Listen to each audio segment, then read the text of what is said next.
ناظرین، 400 سال پہلے بنائی جانے والی یہ عالیشان بلڈنگ، جہاں اپنی دور کی سب سے بڑی اور سب سے خوبصورت بلڈنگ ہوا کرتی تھی، وہی آج اس کو دنیا کا 7واں عجوبہ بھی مانا جاتا ہے۔ اس شاندار اسٹرکچر کو بنانے میں 20,000 مزدوروں نے دن رات اپنا خون پسینہ بہایا تھا، وہ بھی 1 یا 2 سالوں تک نہیں بلکہ پورے 22 سالوں تک۔ اگر آج کے دور میں ہم اس کی قیمت کا اندازہ لگایا جائے تو سنگ مرمر کا یہ انمول مقبرہ حیرت انگیز طور پر $1 بلین یعنی 7,000 کروڑ روپیوں کے برابر ہے، کیونکہ اس بلڈنگ میں مغل آرکیٹیکٹس نے اپنی ہنر کی کئی ایسی نشانیاں چھوڑی تھی جن کی دنیا کے ٹاپ انجینئرز بھی آج تک تعریف کرتے ہیں۔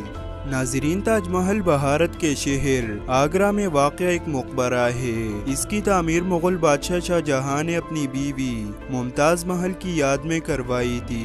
تاج محل مغل طرز تعمیر کا عمدہ نمونہ ہے۔ اس کی تعمیراتی طرز پارسی، ترک، بھارتی اور اسلامی طرز تعمیر کے اجزاء کا انوکھا ملاپ ہے۔ 1983 میں تاج محل کو اقوام متحدہ کے ادارہ برائے تعلیم، سائنس اور کلچر نے عالمی ثقافتی ورثے میں شمار کیا۔ اس کے ساتھ ہی اسے عالمی ثقافتی ورثہ کی جامع تعریف حاصل کرنے والی بہترین تعمیرات میں سے ایک بتایا گیا۔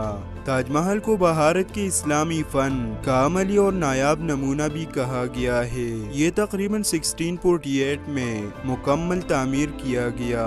استاد احمد لاہوری کو اس کا معمار خیال کیا جاتا ہے۔ ناظرین، کہا جاتا ہے کہ عیسیٰ شیر اعظمی نامی ایک ایرانی انجینئر نے اس کا نقشہ تیار کیا تھا، لیکن بادشاہ نامے میں لکھا ہے کہ خود شاہ جہاں نے اس کا خاکہ تیار کیا۔ یہ عالیشان بلڈنگ 1632 سے 1650 تک کل 25 سال میں مکمل ہوئی۔ اس کی تعمیر میں 4.5 کروڑ روپے صرف ہوئے اور 20,000 معماروں اور مزدوروں نے اس کی تکمیل میں حصہ لیا۔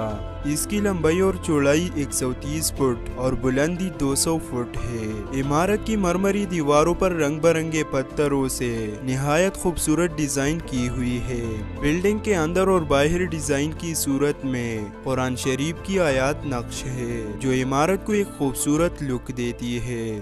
دوستو، شاہ جہاں 5واں مغل شہنشاہ تھا۔ وہ اپنی چہیتی بیوی ممتاز محل سے بہت محبت کرتا تھا۔ اس کی کوکھ سے 9 بچوں نے جنم لیا تھا۔ وہ اپنی رحمدلی اور پارسائی کے لیے مشہور تھی۔ جب ممتاز محل وفات پا گئی تو شاہ جہاں نے اس کے مقبرے کو ایک شاہکار بنانے کی ٹھانی۔ اس نے اس مقصد کے لیے دریائے جمنا کے نزدیک جگہ کا انتخاب کیا اور اپنے خوابوں کی تاج محل کو حقیقت کا روپ دے ڈالا۔ جب تاج محل کی تعمیر اپنے اختتام کو پہنچی، تب شاہ جہاں کا یہ ارادہ تھا کہ دریا کے مخالف کنارے پر اپنے لیے بھی سنگ مرمر کا ایک مقبرہ تعمیر کروائے، لیکن قدرت کو کچھ اور ہی منظور تھا۔ اس کا بیٹا اورنگزیب نے اس کے خلاف بغاوت کر لیا اور اس کو آگرے میں نظر بند کر دیا۔ سن 1666 میں شاہ جہاں موت سے ہمکنار ہو گئے اور تاج محل میں اپنی بیوی ممتاز محل کے قدموں میں دفن ہوا۔